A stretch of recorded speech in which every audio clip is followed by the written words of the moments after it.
Shalom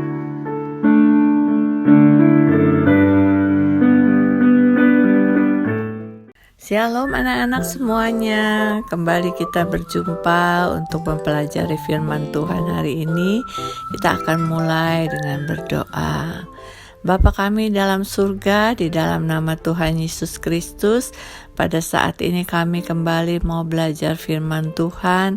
Tuhan urapi kami dengan Roh Kudus supaya kami bisa mengerti firman Tuhan yang kami dengarkan pada hari ini.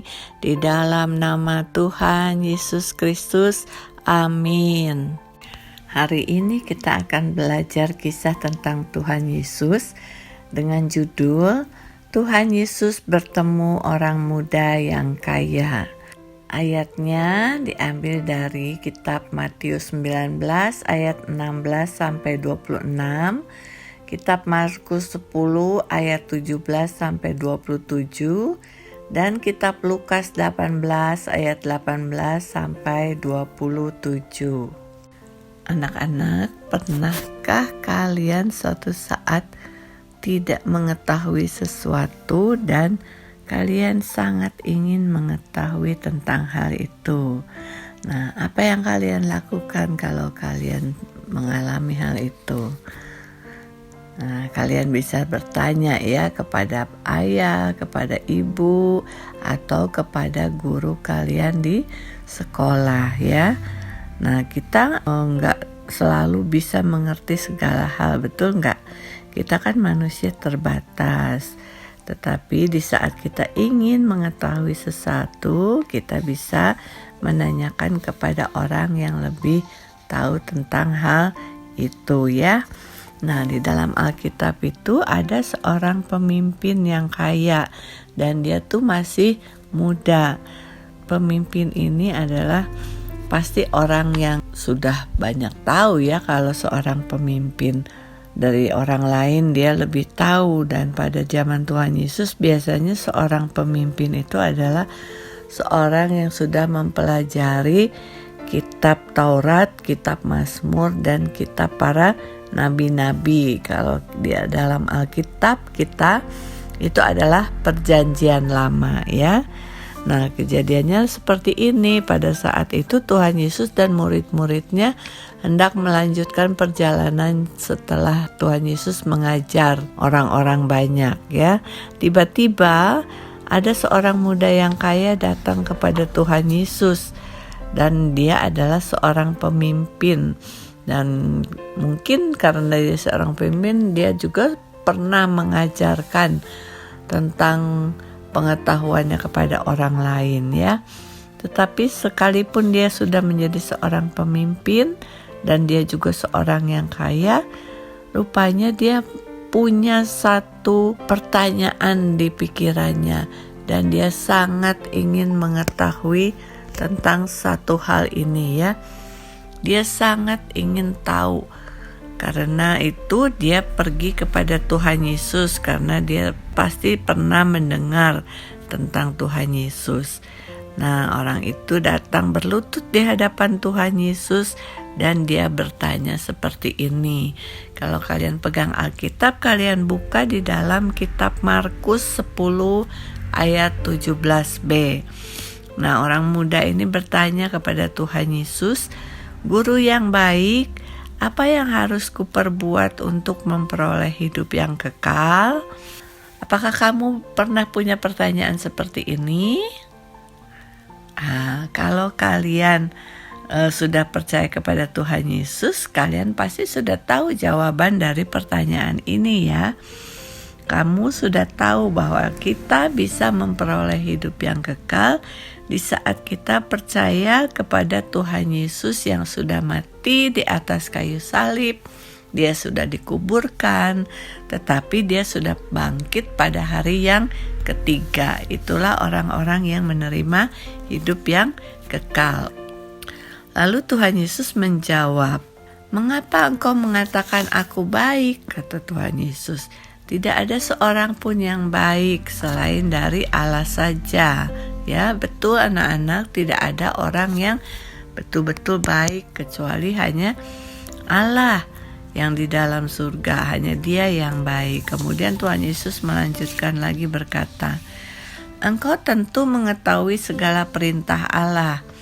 Jangan membunuh, jangan berzina, jangan mencuri, jangan mengucapkan saksi dusta, jangan mengurangi hak orang, dan hormatilah ayahmu dan ibumu. Orang muda itu langsung menjawab, Guru, semuanya itu sudah kuturuti sejak masa mudaku. Wah, orang muda ini sudah melakukan perintah Tuhan, yaitu adalah 10 perintah Tuhan.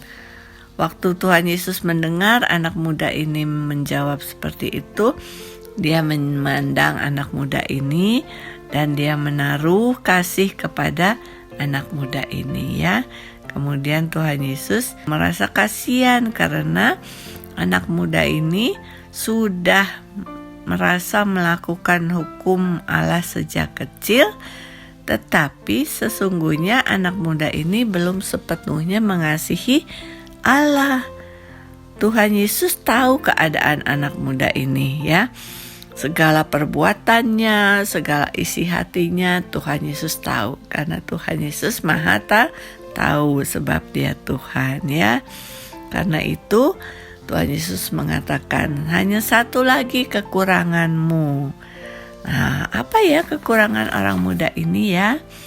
Kemudian Tuhan Yesus berkata kepada anak muda ini, jualah apa yang kamu miliki, kemudian berikan semuanya itu kepada orang miskin, maka kamu akan memperoleh harta di sorga. Kemudian kamu datanglah kemari dan ikutlah aku. Nah, kenapa ya anak-anak Tuhan Yesus menyuruh anak muda ini menjual hartanya?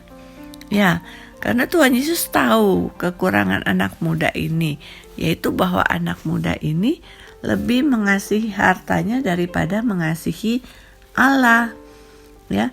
Beberapa hukum Taurat sudah dilakukan oleh anak muda ini dan itu suatu hal yang baik tentunya, ya.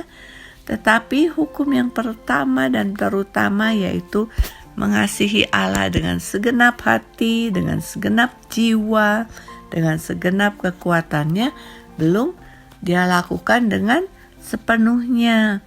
Tuhan Yesus mengerti isi hati anak muda ini, ya, karena dia hatinya lebih mengasihi hartanya daripada mengasihi Allah, ya. Terbukti karena waktu Tuhan Yesus katakan suruh dijual hartanya kemudian berikan kepada orang miskin dan dia ikut Tuhan Yesus, anak muda ini kecewa karena hartanya sangat banyak. Kemudian dia pergi meninggalkan Tuhan Yesus dengan hati yang sedih karena dia tidak bisa melakukan hal itu, ya. Orang muda ini lebih mengasihi hartanya dan dia ingin tetap memiliki hartanya yang banyak itu daripada dia mengikut Tuhan Yesus, ya. Jadi hatinya lebih condong kepada hartanya daripada kepada Tuhan Yesus. Tuhan Yesus pun sedih dan kasihan melihat anak muda yang kaya ini, ya. Ia sudah berusaha melakukan hukum Allah untuk memperoleh hidup yang kekal, ya. Tetapi ternyata bukan itu yang bisa membuat dia menerima hidup yang kekal, ya. Nah, kalian sendiri apakah punya sesuatu hal yang kalian sayangi lebih dari kalian mengasihi Tuhan? Ya, misalnya apa coba? Mainan kalian, kemudian tontonan kalian, ya. Kemudian karena kalian asik nonton, karena kalian asik main game, sehingga kalian lupa untuk berdoa, untuk membaca firman Tuhan. Kemudian kalian pun jadi terpaksa harus beribadah karena mama yang suruh. Semoga hal itu tidak, ya. Kalian harus mengasihi Tuhan lebih dari apapun yang ada di dalam dunia ini. Nah, jangan kita lakukan seperti anak muda ini. Kemudian Tuhan Yesus memandang kepada murid-muridnya. Tuhan katakan, alangkah sukarnya seorang kaya masuk ke dalam kerajaan sorga. Nah, waktu murid-muridnya dengar hal itu, Murid-muridnya kaget ya. Wah, kenapa ya orang kaya kok sukar masuk ke dalam kerajaan sorga? Kenapa? Apakah orang gak boleh kaya? Bukan begitu. Orang boleh berusaha bekerja dan menjadi kaya. Tetapi sekalipun dia kaya, dia harus lebih mengasihi Tuhan, mengasihi Allah daripada mengasihi hartanya.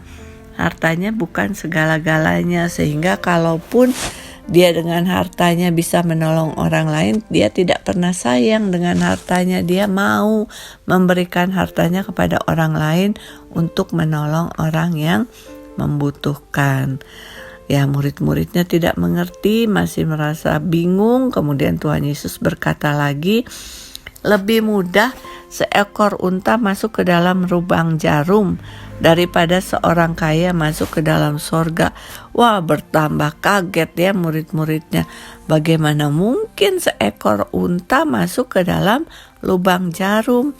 Hal itu adalah hal yang sangat mustahil ya. Tetapi Yesus mengatakan lagi bahwa hal itu tidak mustahil untuk Tuhan. Artinya apa? Artinya tidak mustahil untuk Tuhan menyelamatkan orang-orang. Tuhan tidak terbatas untuk menyelamatkan orang. Yang penting orang itu mau percaya kepada Tuhan Yesus. Bahwa Tuhan Yesus itu sudah mati di atas kayu salib. Tuhan Yesus sudah dikuburkan. Tetapi hari yang ketiga Tuhan Yesus sudah bangkit untuk menebus hidup kita manusia yang berdosa. Nah, orang itulah yang diselamatkan oleh Tuhan Yesus ya. Kita tahu ya bahwa segala sesuatu mungkin bagi Allah. Tidak ada yang mustahil bagi Allah. Ya, karena Allah sudah melakukan hal yang baik untuk kita. Kita baca coba di dalam 1 Petrus 3 ayat 18 berbunyi seperti ini. Kristus telah mati sekali untuk segala dosa kita, Ia yang benar untuk orang-orang yang tidak benar, supaya Ia membawa kita kepada Allah. Nah, itulah yang memungkinkan bagi Allah hanya melalui Tuhan Yesus yang mati di salib dan bangkit yang dapat membawa kita ke dalam sorga. Tidak ada cara yang lain. Kemudian buka lagi di Efesus 2 ayat 8 sampai 9 berkata demikian. Sebab karena kasih karunia kamu diselamatkan oleh iman. Itu bukan hasil usahamu tetapi pemberian Allah. Itu bukan hasil pekerjaanmu. Jangan ada orang yang memegahkan diri. Ya, jadi kalau kita diselamatkan itu bukan karena perbuatan kita. Jadi tidak ada yang bisa kita usahakan untuk kita bisa masuk ke dalam kerajaan Allah, ke dalam hidup yang kekal. Jadi anak muda ini berusaha ingin melakukan sesuatu hal yang ingin dia kerjakan sendiri untuk bisa menerima hidup yang kekal. Padahal tidak ada perbuatan manusia yang bisa membuat orang bisa menerima hidup yang kekal dan masuk ke dalam kerajaan Allah, ya.